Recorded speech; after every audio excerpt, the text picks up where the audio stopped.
Jesus loves you. Let not your heart be troubled.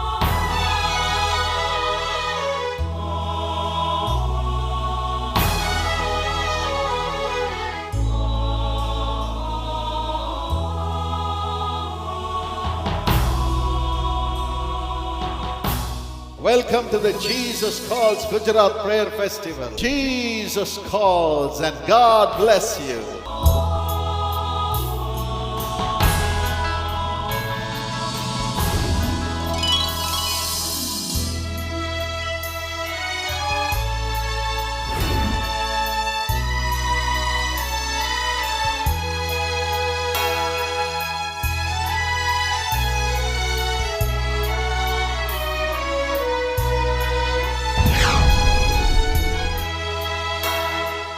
My dear brothers and sisters, ನನ್ನ ಪ್ರಿಯ ಸಹೋದರ ಸಹೋದರಿಯರೇ, today as you are watching this program with so much of eagerness in your heart, ಬಹಳ ಉತ್ಸುಕತೆಯಿಂದ ನೀವು ಈ ಕಾರ್ಯಕ್ರಮವನ್ನು ನೀವು ನೋಡ್ತಾ ಇದ್ದೀರಿ. the Lord is also waiting to give you His blessings. ಕರ್ತನು ತಾನೇ ಆಶೀರ್ವಾದವನ್ನು ಕೊಡಲಿಕ್ಕೆ ಆತನೂ ಸಹ ಕಾದಿದ್ದಾನೆ. In Psalm 91:14 we see this. ದಾವೀದನ ಕೀರ್ತನೆ 91:14 ಇದನ್ನು ನಾವು ನೋಡುತ್ತೇವೆ. Here our Lord says, ಇಲ್ಲಿ ಕರ್ತನು ಹೇಳುತ್ತಾನೆ, because He has set His love upon me, ಅವನು ನನ್ನಲ್ಲಿ ಆಸಕ್ತನಾಗಿರುವುದರಿಂದ therefore I will deliver him, ಅವನನ್ನು ರಕ್ಷಿಸುವೆನು, I will set him on high, ಅವನನ್ನು ಉದ್ಧರಿಸುವೆನು, because he has known my name. ಯಾಕೆಂದ್ರೆ ಅವನು ನನ್ನ ನಾಮವನ್ನು ಅರಿತವನಾಗಿದ್ದಾನೆ. See what a wonderful blessing He has for us. ಎಂತಹ ದೊಡ್ಡ ಆಶೀರ್ವಾದ ನಮಗೋಸ್ಕರ ಇಟ್ಟಿದ್ದಾನೆ ನೋಡ್ರಿ. When we love Him with all our hearts, ನಾವು ಪರಿಪೂರ್ಣ ಹೃದಯದಿಂದ ಆತನನ್ನು ಪ್ರೀತಿಸುವಾಗ He says, I will deliver you out of all your trouble, ನಿಮ್ಮ ಎಲ್ಲಾ ಸಮಸ್ಯೆಗಳಿಂದ ನಾನು ನಿಮ್ಮನ್ನು ಬಿಡುಗಡೆ ಮಾಡುತ್ತೇನೆ ಅನ್ನುತ್ತಾನೆ. and I will set you on high. ಮತ್ತು ನಾನು ನಿಮ್ಮನ್ನು ಉನ್ನತ ಸ್ಥಿತಿಯಲ್ಲಿ ಇಡುತ್ತೇನೆ ಅನ್ನುತ್ತಾನೆ. Our Heavenly Father's heart is there to bless us. ನಮ್ಮ ಪರಲೋಕದ ತಂದೆಯ ಹೃದಯ ನಮ್ಮನ್ನು ಆಶೀರ್ವದಿಸುವಂತೆ ಅದೇ ರೀತಿಯಿರುತ್ತದೆ. Our earthly fathers and mothers will do that for their children. ನಮ್ಮ ಐಹಿಕ ತಂದೆ ತಾಯಿಗಳು ತಮ್ಮ ಮಕ್ಕಳಿಗೆ ಇದನ್ನೇ ಮಾಡುತ್ತಾರಲ್ಲವೇ? See, our children are going to write their public exam. ನಮ್ಮ ಮಕ್ಕಳು ತಮ್ಮ ವಾರ್ಷಿಕ ಪರೀಕ್ಷೆಯನ್ನು ಬರೀಲಿಕ್ಕಿದ್ದಾರೆ. So we, as mother and father, ತಂದೆ ತಾಯಿಗಳಾದಂಥ ನಾವು we are praying to God for them to shine in their studies. ತಮ್ಮ ವಿದ್ಯಾಭ್ಯಾಸದಲ್ಲಿ ಅವರು ಮುನ್ನುಗ್ಗಬೇಕೆಂಬುದಾಗಿ ನಾವು ಬಯಸುತ್ತೇವಲ್ಲವೇ? That is the heart of the parents. ಅದು ತಂದೆ ತಾಯಿಗಳ ಹೃದಯ. Then how much more our Heavenly Father will love us and give us everything we need. ಪರಲೋಕದ ತಂದೆಯಾಗಿರುವಂಥ ಆತನು ಎಷ್ಟರ ಮಟ್ಟಿಗೆ ನಮ್ಮನ್ನು ಪ್ರೀತಿ ಮಾಡಿ ಎಲ್ಲವನ್ನ ಅನುಗ್ರಹಿಸುತ್ತಾನೆ. Today, into you may be in trouble. ನೀವು ಸಮಸ್ಯೆಯಲ್ಲಿರಬಹುದು, You may be in tears. ನೀವು ಕಣ್ಣೀರಲ್ಲಿರಬಹುದು, You may say, nobody loves me. ಯಾರು ನಮ್ಮನ್ನು ಪ್ರೀತಿಸುತ್ತಿಲ್ಲ ಎಂಬುದಾಗಿ ಹೇಳಬಹುದು. I have nobody to take care of me. ನನ್ನನ್ನು ಕುರಿತು ಚಿಂತಿಸೋರು ಯಾರಿಲ್ಲ ಎಂಬುದಾಗಿ ಹೇಳಬಹುದು. See, this God who has the mind to bless us and set up in high level is with you. ನಮ್ಮನ್ನು ಉನ್ನತ ಸ್ಥಿತಿಯಲ್ಲಿ ಇಡುವಂತ ದೇವರು ನಮ್ಮೊಂದಿಗೆ ಇದ್ದಾನೆ. In Deuteronomy 28:13 we see, ಧರ್ಮೋಪದೇಶ ಕಂಡ 28:13 ನಾವು ನೋಡುತ್ತೇವೆ, our Lord says, ನಮ್ಮ ಕರ್ತನು ಹೇಳುತ್ತಾನೆ, you will be the head and not the tail. ನೀವು ಮೇಲಣರಾಗಿರುವವರೇ ಹೊರತು ಕೆಳಗಿನವರಾಗುವುದಿಲ್ಲ. And you will be always above ನೀವು ಯಾವಾಗಲೂ ಮೇಲಣರಾಗಿರುವಿರಿ and not be beneath. ಮತ್ತು ಕೆಳಗಿನವರಾಗಿರುವುದಿಲ್ಲ. That is the heart of our Heavenly Father, ಪರಲೋಕದ ತಂದೆಯ ಹೃದಯ ಅದೇ, to lift us up to greater height. ನಮ್ಮನ್ನ ಉನ್ನತ ಸ್ಥಾನಕ್ಕೆ ಏರಿಸುವಂತದ್ದು. You may be waiting for a promotion, ನೀವೊಂದು ಪ್ರಮೋಷನ್ಗೆ ಕಾಯುತ್ತಿರಬಹುದು, or you may be waiting for a blessing for a long time. ಅಥವಾ ಒಂದು ದೀರ್ಘವಾದಂಥ ಆಶೀರ್ವಾದಕ್ಕೋಸ್ಕರ ನೀವು ಬಹಳ ದಿವಸ ಕಾಯ್ತಿರಬಹುದು. Today, just because you love the Lord, ನೀವು ಕರ್ತನನ್ನ ಪ್ರೀತಿಸುವುದರ ನಿಮಿತ್ತವಾಗಿ all these blessings will come upon you. ಈ ಎಲ್ಲ ಆಶೀರ್ವಾದಗಳು ನಿಮ್ಮ ಮೇಲೆ ಬರುತ್ತದೆ. Because the Lord has promised us to do that today. ಯಾಕೆಂದ್ರೆ ನಮ್ಮ ಕರ್ತನಾದ ದೇವರು ಅದನ್ನ ನಮಗೆ ಕೊಡುತ್ತೇನೆ ಎಂಬುದಾಗಿ ವಾಗ್ದಾನ ಮಾಡಿದ್ದಾನೆ. Believe that, my dear brothers and sisters. ನನ್ನ ಪ್ರಿಯ ಸಹೋದರ ಸಹೋದರಿ, ಅದನ್ನು ನೀವು ನಂಬಿರಿ. Today, as we are going to meditate the word of God, ನಾವು ದೇವರ ವಾಕ್ಯವನ್ನು ಇಂದು ಧ್ಯಾನಿಸುವಾಗ shall we listen to a sweet ದೇವರು song? ನಮ್ಮನ್ನು ಪ್ರೀತಿಸುತ್ತಾನೆ ಎಂಬುದಾಗಿ ಒಂದು ಸುಂದರವಾದ ಹಾಡನ್ನು ಕೇಳಿಸಿಕೊಳ್ಳುತ್ತೇವೆ. God bless you. ದೇವರು ನಿಮ್ಮನ್ನು ಆಶೀರ್ವದಿಸಲಿ.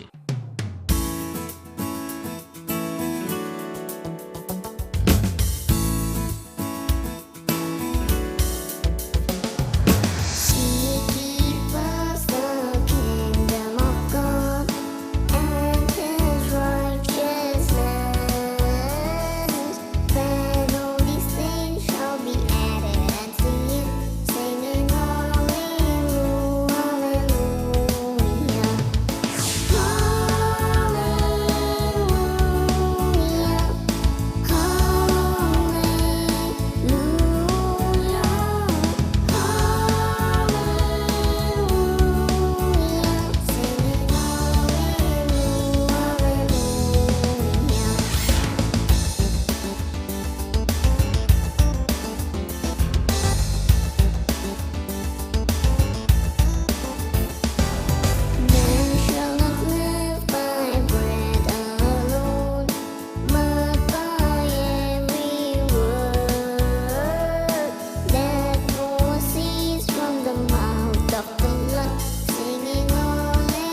ಸ್ವೀಟಿ ಹಾಡಿರುವ Jesus loves me. Jesus loves me, this I know, for the Bible tells me so. Little one to him belong, they are weak but he is strong. He keeps the kingdom of God and his righteousness. Sweet Jesus, what a wonder you are. You are brighter than the morning star. Praise him, praise him, praise him in the morning, praise him in the noontime. Praise him, praise him, praise him when the sun goes down.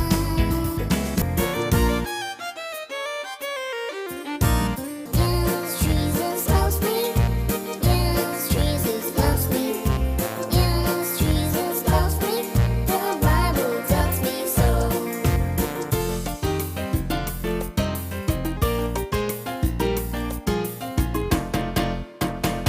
ಲಕ್ಷಾಂತರ ಜನರ ಬೇಡಿಕೆಯ ಮೇರೆಗೆ ವಿಸಿಡಿ ಮತ್ತು DVD ರೂಪದಲ್ಲಿ.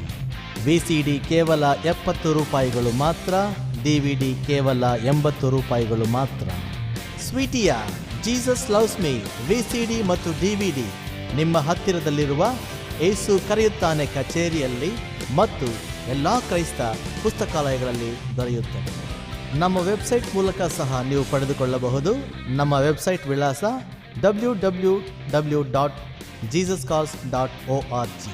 ನಮ್ಮ ವಿಳಾಸ ಪ್ರಾರ್ಥನಾ ಗೋಪುರ ನಂಬರ್ 28, ನೇತಾಜಿ ರಸ್ತೆ, ಫ್ರೇಸರ್ ಟೌನ್, ಬೆಂಗಳೂರು 560005. ದೂರವಾಣಿ ಸಂಖ್ಯೆ 08025461133.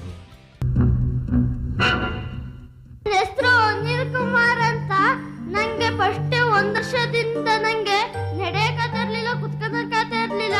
ಈಗ ಯೇಸು ಸ್ವಾಮಿ ಅಂತ ಮಂಡಿಕಾಲ್ ಪ್ರಾರ್ಥನೆ ಮಾಡಕತ್ತಿರ್ಲಿಲ್ಲ. ನಂಗೆ ಯೇಸು ಸ್ವಾಮಿ ಅಂತ ಪ್ರಾರ್ಥನೆ ಮಾಡ್ಕೋಬೇಕಾರೆ All the pains are disappearing. ಎಲ್ಲ ಬೇನೆಗಳು ಸಹ ಮಾಯ ಆಗುತ್ತಾ ಇವೆ. Your knee pain, ನಿಮ್ಮ ಮೊಣಕಾಲು ನೋವು, your back pain, ನಿಮ್ಮ ಬೆನ್ನು ನೋವು, ಯೇಸು ಸ್ವಾಮಿ ನನ್ನ ಕಾಲ್ ಮುಟ್ಟಿ ಗುಣಪಡಿಸ್ರಿ. ನಡೆಯಬಹುದು, ಕುತ್ಕೋಬಹುದು, ಮಂಡಿಕಾಲ್ ಹಾಕ್ಬೋದು. ನನ್ನ ಹೆಸರು ಗಾಯತ್ರಿ ಅಂತ. ದೇವರಲ್ಲಿ ತುಂಬ ಪ್ರಾರ್ಥನೆ ಕಣ್ಣೀರಿಟ್ಟು ನಮ್ಗೆ ತುಂಬ ಸಮಸ್ಯೆ ಅಂದರೆ ತುಂಬ ಸಮಸ್ಯೆ ಇತ್ತು. ನಾನು ಬೆಳಗಿಂದ ಕಣ್ಣೀರಿಟ್ಟು ಹೊಟ್ಟೆ ನೋವಾಗಿ ಬರೋದಕ್ಕೂ ಕೂಡ ಆಗಲ್ಲ ಅಂತ ತಿಳ್ಕೊಂಡಿದ್ದು, ಅಷ್ಟು ಹೊಟ್ಟೆ ನೋವಾಗಿತ್ತು. ಆದರೂ ಕೂಡ ನನ್ನ ಮನಸ್ಸಲ್ಲಿ ದೇವ್ರ ಹತ್ರ ನಾನು ಪ್ರಾರ್ಥನೆಗೆ ಹೋಗಲೇಬೇಕು ಅಂತ ನಮ್ಮ ಮನೆಯವ್ರಿಗೂ ಕೂಡ ನಾನು ಹೊಟ್ಟೆ ನೋವು ಅಂತ ಹೇಳಿಲ್ಲ. ಆದರೆ ದೇವರಲ್ಲಿ ಬಂದು ಪ್ರಾರ್ಥಿಸಿದೆ. ದೇವ್ರು ನನಗೆ ಎಲ್ಲ ರೀತಿ ಸೌಖ್ಯ ಕೊಟ್ಟಿದ್ದಾನೆ. ಮತ್ತೆ ನನ್ನ ತಲೆ ಮೇಲೆ ಇಟ್ಟು, ದೇವರೇ ನೀನು ಇವತ್ತು ನಾನು ಮುಟ್ಲೇಬೇಕು, ನೀನು ಒಂದು ನಂಬಿಕೆ ಇಟ್ಟು ನಾನು ಬಂದಿದ್ದೇನೆ, ನಾನು ಇವತ್ತು ಮುಟ್ಲೇಬೇಕು ಅಂತ ದೇವರಲ್ಲಿ ಕಣ್ಣೀರಿಟ್ಟು ಪ್ರಾರ್ಥಿಸುವಾಗ all the pains are disappearing. ಎಲ್ಲ ಬೇನೆಗಳು ಸಹ ಮಾಯ ಆಗುತ್ತಾ ಇವೆ. Your stomach pain, ನಿಮ್ಮ ಹೊಟ್ಟೆ ನೋವು, your neck pain, ನಿಮ್ಮ ಕುತ್ತಿಗೆ ನೋವು, ದೇವರ ಪ್ರಕಾಶ ಬೆಳಕು ನನ್ನಲ್ಲಿ ಬಂದ ರೀತಿ ಆಯ್ತು. ನನ್ನ ಹಸ್ತ ದೇವ್ರು ನನ್ನ ಮೇಲೆ ಚಾಚಿದ ರೀತಿ ನಾನು ನೋಡ್ದಂಗಾಯ್ತು. ದೇವರು ಕೃಪೆ ಕೊಟ್ಟಿದ್ದಕ್ಕಾಗಿ ಸ್ತೋತ್ರ. ನೀವು ಸಹ ಇದೇ ರೀತಿಯಲ್ಲಿ ಹಲವು ಥರದ ಸಮಸ್ಯೆಗಳಿಂದ ಬಿಡುಗಡೆಯಾಗಲು ಸಾಧ್ಯವಾಗದೆ ತವಕದಲ್ಲಿರುವಿರಾ? ಹಿಂದೆ ಯೇಸು ಕರೆಯುತ್ತಾನೆ ಪ್ರಾರ್ಥನಾ ಗೋಪುರವನ್ನು ಸಂಪರ್ಕ ಮಾಡಿ. ನಿಮಗಾಗಿ ಪ್ರಾರ್ಥನೆ ಮಾಡಲು ಪ್ರಾರ್ಥನಾ ವೀರರು ಆತುರದಿಂದ ಕಾದಿದ್ದಾರೆ. ನಿಮ್ಮ ಉದಾರವಾದ ಕಾಣಿಕೆಗಳನ್ನು ಕ್ರೆಡಿಟ್ ಕಾರ್ಡ್, ಡೆಬಿಟ್ ಕಾರ್ಡ್ ಮತ್ತು ನೆಟ್ ಬ್ಯಾಂಕಿಂಗ್ ಮೂಲಕ ನಮ್ಮ ವೆಬ್ಸೈಟ್ನಲ್ಲಿ ನಿಮ್ಮ ಕಾಣಿಕೆಗಳನ್ನು ಸುರಕ್ಷಿತವಾಗಿ ಕಳುಹಿಸಲು ವಸತಿ ಮಾಡಲ್ಪಟ್ಟಿದೆ. ನಮ್ಮ ವೆಬ್ಸೈಟ್ ವಿಳಾಸ www.jesuscalls.org. ಯೇಸು ಕರೆಯುತ್ತಾನೆ ಎಂಬ ಹೆಸರಿನಲ್ಲಿ ಚೆಕ್, ಡ್ರಾಫ್ಟ್ ಮತ್ತು ಮನಿ ಆರ್ಡರ್ ಮೂಲಕ ಕಳುಹಿಸಬಹುದು. ನೀವು ಕಳಿಸಬೇಕಾದ ವಿಳಾಸ: ಪ್ರಾರ್ಥನಾ ಗೋಪುರ, JC house, 72, Rajaji Salai, Chennai 600001.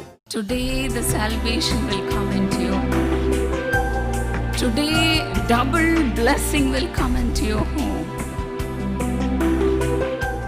My loving brothers and sisters, ನನ್ನ ಪ್ರೀತಿಯ ಸಹೋದರ ಸಹೋದರಿಯರೇ, today we are going to meditate upon the word that is in Psalm 65 and 2. The Bible says, "Oh, you who hear the prayers, all flesh come to you." ದಾವೀದನ ಕೀರ್ತನೆ 65:2 ಹೇಳಲ್ಪಟ್ಟಿರುವಂತೆ, ಪ್ರಾರ್ಥನೆಯನ್ನು ಕೇಳುವವನೇ, ನರರೆಲ್ಲರೂ ನಿನ್ನ ಬಳಿಗೆ ಬರುವರು. ಈ ವಾಕ್ಯವನ್ನು ಈ ದಿವಸ ನಾವು ಧ್ಯಾನ ಮಾಡಲಿಕ್ಕಿದ್ದೇವೆ. We have come only to this Lord who answers our prayers. ನಮ್ಮ ಪ್ರಾರ್ಥನೆಯನ್ನು ಕೇಳಿ ಉತ್ತರವನ್ನು ನೀಡುವಂಥ ಈ ದೇವರ ಬಳಿ ನಾವು ಬಂದಿದ್ದೇವೆ. He not only hears our prayers, ಆತನು ನಮ್ಮ ಪ್ರಾರ್ಥನೆ ಕೇಳುವುದು ಮಾತ್ರವಲ್ಲ, but the Lord makes us as flaming fire.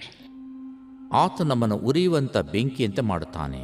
In Hebrews 1:7 the Bible says, ಇಬ್ರಿಯ 1:7 ದೇವರ ವಾಕ್ಯ ಹೇಳುತ್ತದೆ, He makes His angels His wind and His servants flaming fire.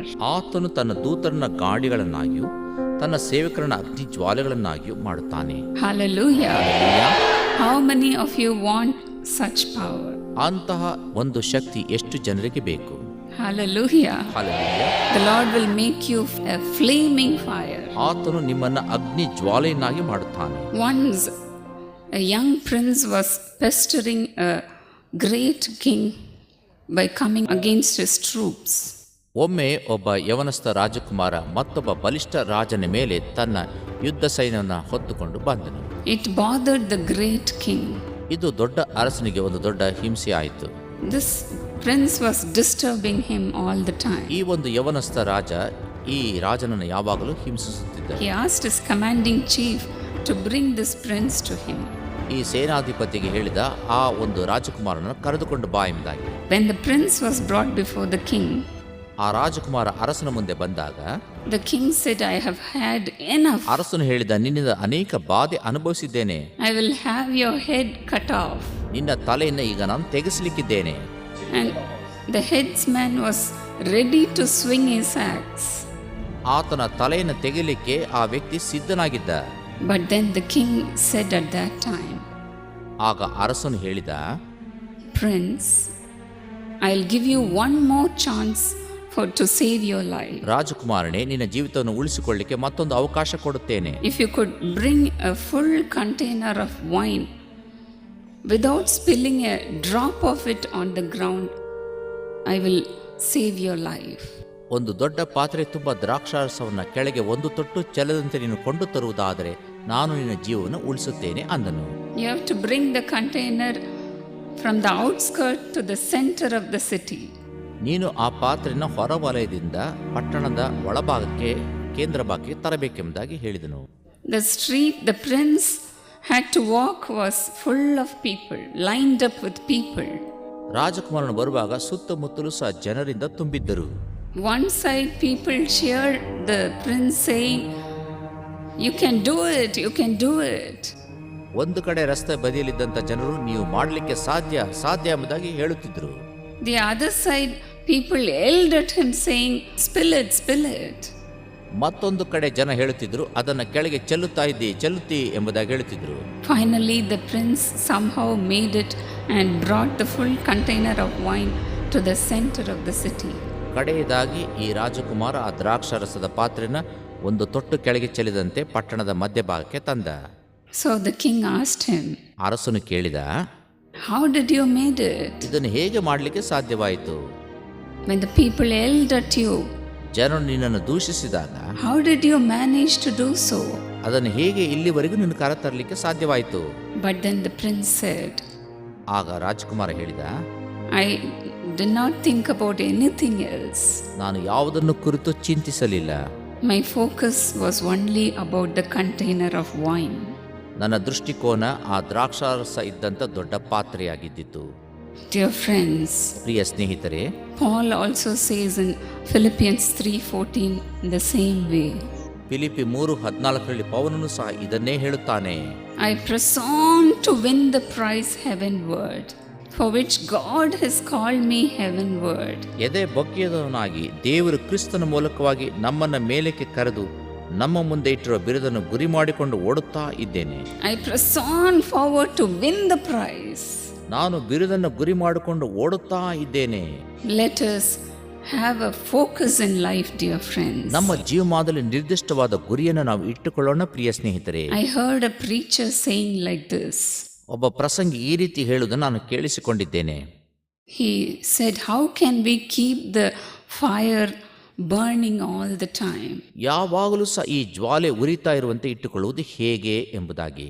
He gave 3 points. ಆತನು 3 ಸಂಗತಿಗಳನ್ನು ಹೇಳಿದನು. Normally when we use a stove we will keep the stove open all the time. ಸಾಮಾನ್ಯವಾಗಿ ನಾವು ಒಂದು ಸ್ಟವ್ ಇಡುವಾಗ ಆ ಉರಿಯನ್ನು ಯಾವಾಗಲೂ ಕಾಣಿಸುವಂತಿಡುತ್ತೇವೆ.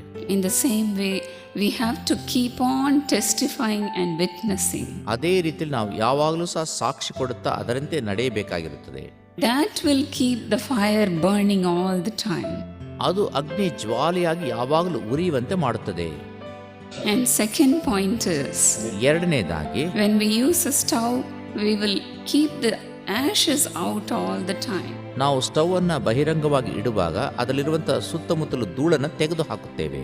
In the same way, we cannot depend on our past achievements. ನಮ್ಮ ಹಳೆಯ ಸಾಧನೆಗಳನ್ನು ನಾವು ಅವಲಂಬ ಮಾಡಿಕೊಂಡಿರಲಿಕ್ಕೆ ಸಾಧ್ಯವಿಲ್ಲ. We have to put everything behind our back. ಎಲ್ಲವನ್ನು ನಮ್ಮ ಹಿಂದೆ ಹಾಕಿ ಬಿಡಬೇಕಾಗುತ್ತದೆ. And we have to seek God fresh every day. ನಾವು ಪ್ರತಿನಿತ್ಯ ದೇವರನ್ನು ನೂತನವಾಗಿ ಹುಡುಕಬೇಕಾಗಿರುತ್ತದೆ. Hallelujah. Hallelujah. And the third point is, ಮೂರನೇದಾಗಿ, keep adding firewood in the stove. ಯಾವಾಗಲೂ ಸಹ ಅಗಿಷ್ಟಿಕೆಯಲ್ಲಿ ನಾವು ಸೌದೆಯನ್ನು ಹಾಕುತ್ತಲೇ ಇರಬೇಕು. We have to pile on new truth every day. ನಾವು ಪ್ರತಿನಿತ್ಯ ನೂತನ ಸತ್ಯ ಸಂಗತಿಗಳನ್ನು ಹುಡುಕುತ್ತಲೇ ಇರಬೇಕು. Search the scriptures. ವೇದ ವಾಕ್ಯವನ್ನು ಹುಡುಕಬೇಕು.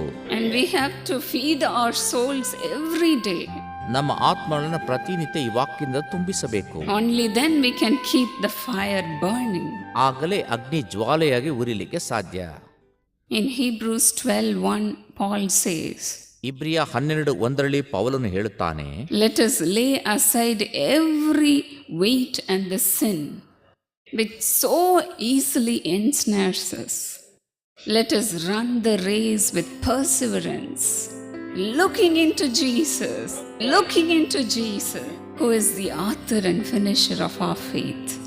ಆದುದರಿಂದ ನಮಗೆ ಅಭ್ಯಂತರ ಮಾಡುವ ಎಲ್ಲಾ ಭಾರವನ್ನು ಹತ್ತಿಕೊಳ್ಳುವ ಪಾಪವನ್ನು ನಾವು ಸಹ ತೆಗೆದಿಟ್ಟು ನಂಬಿಕೆಯನ್ನು ಹುಟ್ಟಿಸುವನು ಪೂರೈಸುವನು ಆಗಿರುವ ಯೇಸುವಿನ ಮೇಲೆ ದೃಷ್ಟಿನಿಟ್ಟು ನಮಗೆ ನೇಮಕವಾದ ಓಟವನ್ನು ಸ್ಥಿರಚಿತ್ತದಿಂದ ಓಡೋಣ.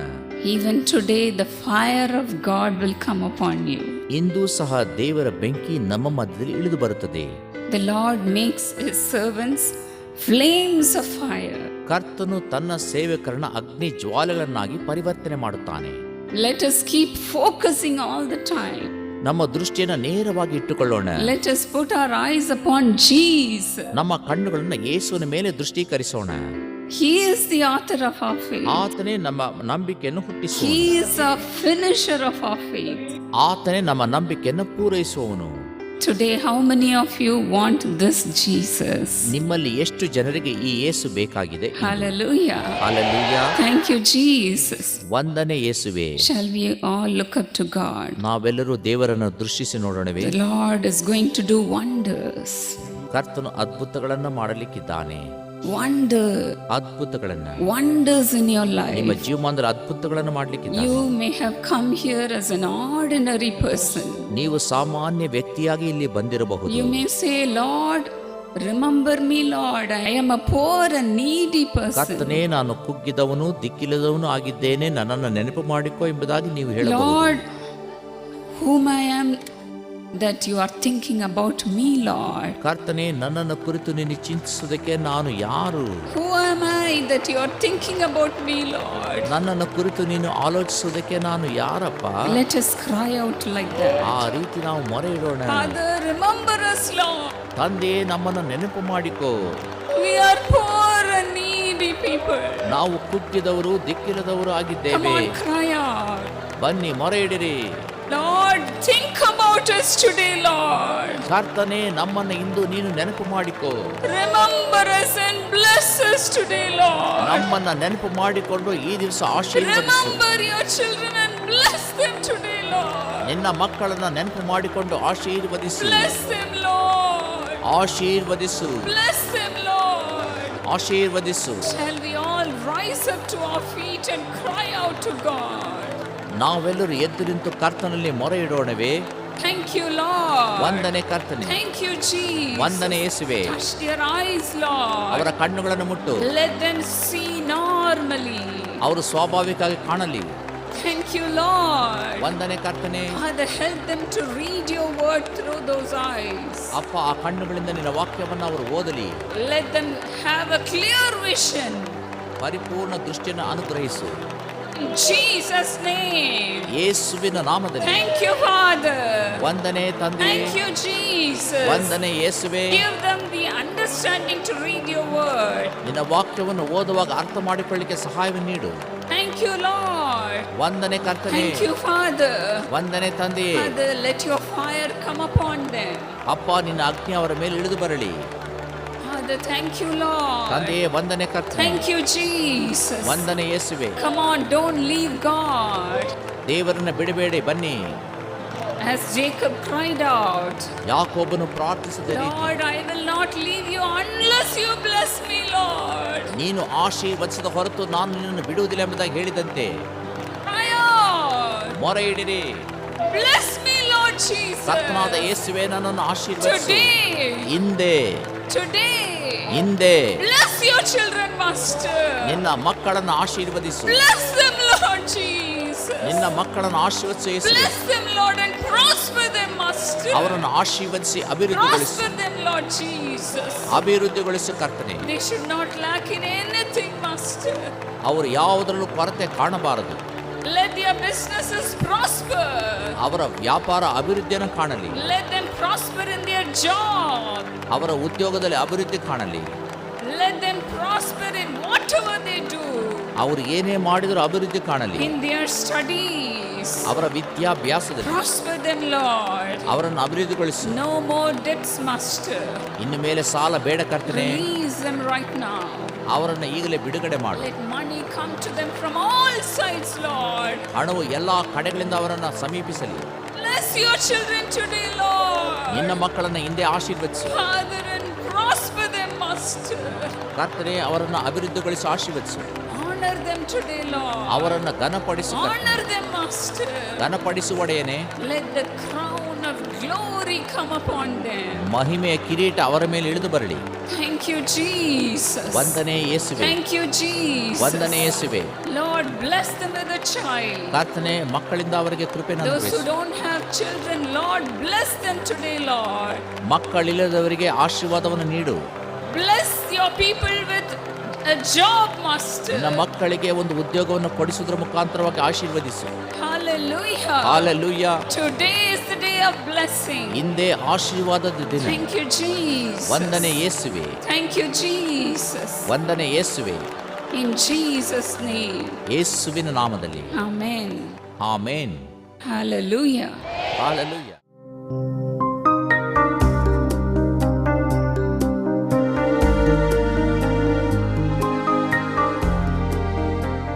Dearly beloved brother Raghu from Bengaluru, Karnataka, thank you for your thank offering. Through you, millions of people are being blessed through this program, through your offering. ಶ್ರೀಧರಾಂತರಗೂ ಬೆಂಗಳೂರಿಂದ ನಿಮ್ಮ ಉದಾರಪೂರ್ವಕವಂತ ಕಾಣಿಕೆಗೋಸ್ಕರ ವಂದನೆ. ಲಕ್ಷಾಂತರ ಜನರು ಈ ಕಾಣಿಕೆ ನಿಮಿತ್ತವಾಗಿ ಆಶೀರ್ವಾದವನ್ನು ಕಂಡಿದ್ದಾರೆ. May the Lord bless you according to 3 John 2 in your soul, in your body and in everyday life. 3 ಯೋಹಾನ 2 ಪ್ರಕಾರ ಕರ್ತನು ನಿಮ್ಮ ಆತ್ಮದಲ್ಲಿಯೂ ದೇಹದಲ್ಲಿಯೂ ಪ್ರಾಣದಲ್ಲಿಯೂ ವಿಶೇಷವಾದ ರೀತಿ ಅಭಿವೃದ್ಧಿಯನ್ನು ಕೊಂಡು ತರಲಿ ಎಂಬುದಾಗಿ ಪ್ರಾರ್ಥಿಸುತ್ತೇವೆ. ಪ್ರಿಯನೇ, ನೀನು ಆತ್ಮ ವಿಷಯದಲ್ಲಿ ಅಭಿವೃದ್ಧಿ ಹೊಂದಿರುವ ಪ್ರಕಾರ ಎಲ್ಲಾ ವಿಷಯಗಳಲ್ಲೂ ಅಭಿವೃದ್ಧಿ ಹೊಂದಿ ಸುಕ್ಷೇಮವಾಗಿರಬೇಕೆಂದು ಪ್ರಾರ್ಥಿಸುತ್ತೇನೆ. Father, I pray that you will bless Mr. Raghu, give him peace in his work spot and blessing in his business. ಪ್ರಿಯ ತಂದೆಯೇ, ರಘು ಅವರಿಗೆ ವ್ಯಾಪಾರದಲ್ಲಿಯೂ ಆರೋಗ್ಯದಲ್ಲೂ ಸೇವಾ ಕ್ಷೇತ್ರದಲ್ಲೂ ಉನ್ನತವಾದ ಭವಿಷ್ಯವನ್ನು ಕೊಡು ಎಂಬುದಾಗಿ ಪ್ರಾರ್ಥಿಸುತ್ತೇನೆ. Bless his sisters Yashaswani and Rajini with wonderful life partners and a good job. ಅವರ ಸಹೋದರಿಯಾದಂಥ ಯಶಸ್ವಿನಿ ಮತ್ತು ರಜನಿ ಅವರಿಬ್ಬರಿಗೂ ಒಳ್ಳೆಯ ಸಂಗಾತಿ ಮತ್ತು ಒಳ್ಳೆಯ ಉದ್ಯೋಗವನ್ನು ಅನುಗ್ರಹಿಸಿಕೊಡು. Bless Mrs. Ranjita and Mr. Ravi and bless Chirant Gowda and dear mother Mrs. Gayatri. In the name of Jesus, let your Holy Spirit come upon all of them, Lord. Amen. ಪ್ರಿಯ ಸಹೋದರಿ ರಂಜಿತಾ ಮತ್ತು ಅವರ ಪತಿ ರವಿ ಮತ್ತು ಚಿರಂತ್ ಗೌಡ ಹಾಗೂ ಅವರ ತಾಯಿ ಶ್ರೀಮತಿ ಗಾಯತ್ರಿ ಇವರಿಗೆ ಒಳ್ಳೆಯ ಆರೋಗ್ಯವನ್ನು ಮತ್ತು ರಕ್ಷಣೆ ಸೌಭಾಗ್ಯವನ್ನು ಅನುಗ್ರಹಿಸಿಕೊಡು ಎಂಬುದಾಗಿ ಪ್ರಾರ್ಥಿಸುತ್ತೇನೆ. ಯೇಸುವಿನ ನಾಮದಲ್ಲಿ ಆಮೆನ್. ಯೇಸು ಕರೆಯುತ್ತಾನೆ ಮೀಡಿಯಾ ಮಿನಿಸ್ಟ್ರಿ ದೇವರ ಪ್ರೀತಿ ಮತ್ತು ಲಕ್ಷಾಂತರ ಜನರ ಮನೆಗಳಿಗೆ ಟಿವಿ ಕಾರ್ಯಕ್ರಮಗಳು ನೇರವಾಗಿ ಪ್ರಸಾರ ಮಾಡುತ್ತಿದ್ದೇವೆ. 24 ಭಾರತೀಯ ಮತ್ತು ವಿದೇಶಿಯ ಚಾನೆಲ್ಗಳಲ್ಲಿ ಪ್ರಸಾರ ಮಾಡಲಾಗಿದೆ. ಯೇಸು ಕರೆಯುತ್ತಾನೆ ಮುಖಾಂತರ ಪ್ರತಿ ತಿಂಗಳು 11 ಭಾಷೆಯಲ್ಲಿ 400 ಕಾರ್ಯಕ್ರಮಗಳು ಟಿವಿಯಲ್ಲಿ ಪ್ರಸಾರ ಮಾಡಲಾಗಿದೆ. ಈ ಕಾರ್ಯಕ್ರಮವನ್ನು ತಯಾರಿಸಲು ಹೆಚ್ಚಾದ ಹಣ ಖರ್ಚು ಮಾಡಲಾಗುತ್ತಿದೆ. ಅನೇಕರಿಗೆ ಆಶೀರ್ವಾದವನ್ನು ಕೊಂಡುಬರುವ ಈ ಕಾರ್ಯಕ್ರಮಕ್ಕೆ ನೀವು ಏಕೆ ಬೆಂಬಲಿಸಬಾರದು? ನಿಮ್ಮ ಮತ್ತು ನಿಮ್ಮ ಕುಟುಂಬದವರನ್ನು ದೇವರು ಆಶೀರ್ವಾದ ಮಾಡುವುದು ಖಂಡಿತ. ಈ ಪ್ರಾರ್ಥನಾ ವೇಳೆ ಕಾರ್ಯಕ್ರಮದಿಂದ ನೀವು ಹೊಂದಿಕೊಂಡ ಅದ್ಭುತವನ್ನು ಮರೆಯದೆ ನಮಗೆ ಬರೆದು ತಿಳಿಸಿ ಹಾಗೂ ಪ್ರಾರ್ಥನೆಯ ಮೂಲಕ ದೇವರಿಂದ ಆಶೀರ್ವಾದವನ್ನು ಹೊಂದಲು, ನಿಮ್ಮ ಬಾಳು ಬೆಳಗಲು ನಿಮ್ಮ ಪ್ರಾರ್ಥನಾ ಮನವಿಯನ್ನು ನಮಗೆ ಬರೆದು ತಿಳಿಸಿ ಮತ್ತು ನಿಮ್ಮ ಸಮೀಪದ ಪ್ರಾರ್ಥನಾ ಗೋಪುರಕ್ಕೆ ಬೆಳಿಗ್ಗೆ 8 ಗಂಟೆಯಿಂದ ಸಂಜೆ 8 ಗಂಟೆಯವರೆಗೆ ನೇರವಾಗಿ ಭೇಟಿ ನೀಡಿ. ನೀವು ಸಂಪರ್ಕಿಸಬೇಕಾದ ವಿಳಾಸ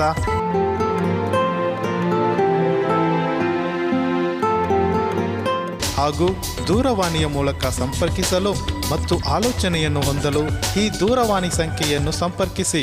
ಇಂದು ಜನ್ಮದಿನೋತ್ಸವ ಮತ್ತು ವಿವಾಹ ವಾರ್ಷಿಕೋತ್ಸವ ಆಚರಿಸುತ್ತಿರುವ ಯೇಸು ಕರೆಯುತ್ತಾನೆ ಪಾಲುದಾರರಿಗೆ ನಮ್ಮ ಹೃತ್ಪೂರ್ವಕ ಶುಭಾಶಯಗಳು.